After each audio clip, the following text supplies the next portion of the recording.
Hello friends इस topic में आप जानेंगे कि अगर आप कोई प्रॉपर्टी रजिस्ट्री कर रहे हैं, ठीक है। अब वहाँ पे कंडीशन है कि जो आप प्रॉपर्टी खरीद रहे हैं, रजिस्ट्री करवा रहे हैं, जैसे मान लीजिए आप मुझसे कोई प्रॉपर्टी खरीद रहे हैं, तो मैंने आपको वसीयत दिखाया, पावर ऑफ अटॉर्नी दिखाया, एग्रीमेंट दिखाया, खतौनी दिखाया या मान लीजिए अन्य कोई चीज़ दिखाया, तो आप उसे वेरीफाइड करें।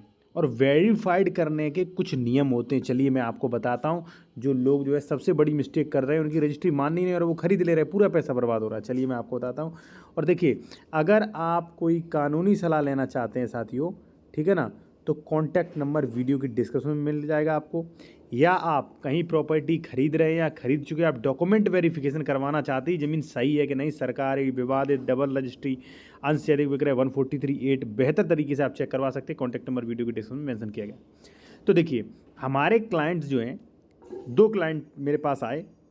उन्होंने हमें एक वसीयत दिखाई कि सर ये वसीयत जो है वो ये उससे हम ज़मीन खरीद रहे हैं, ये वसीयत उन्होंने दी है। जब मैंने इसका वेरिफिकेशन किया तो ना तो इसका म्यूटेशन था और ना ही ये वसीयत जो है रजिस्टर्ड निकली, ठीक है। और नियम ये है कि अनरजिस्टर्ड वसीयत, ऐसी कोई भी वसीयत जो है मान्य नहीं होगी। या मान लीजिए धारा 74 का उल्लंघन करती है, वो मान्य नहीं होगी, ठीक है ना।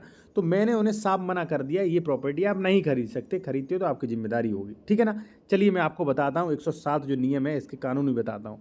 दूसरा साथियों, अगर आप पावर ऑफ अटॉर्नी से ले रहे हैं तो आप ये सुनिश्चित करें कि आपको पावर ऑफ अटॉर्नी के नियम पता है कि नहीं।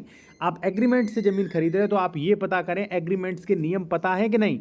तो आप ऐसे व्यक्ति से बात करें जिसको एग्रीमेंट, पावर ऑफ अटॉर्नी, ठीक है, लीज या मान लीजिए अन्य चीज़ों के नियम पता हैं कि नहीं, ठीक है ना। वरना आपको ट्रांसफ़र कर दिया, पता चले यही पावर ऑफ अटॉर्नी गलत है, फिर आप क्या करोगे, पूरा पैसा वेस्ट जाएगा।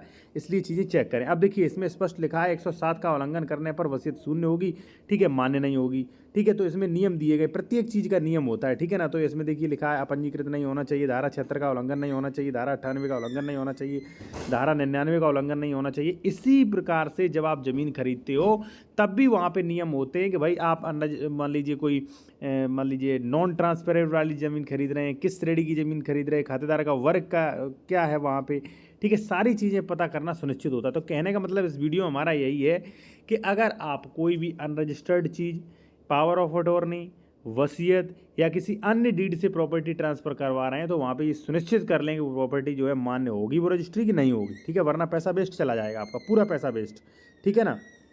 और अगर आप मेरे द्वारा कोई कानूनी सलाह लेना चाह रहे हैं, कोई डॉक्यूमेंट चेक करवाना चाह रहे हैं, तो कॉन्टैक्ट नंबर वीडियो की डिस्क्रिप्शन में आपको मिल जाएगा।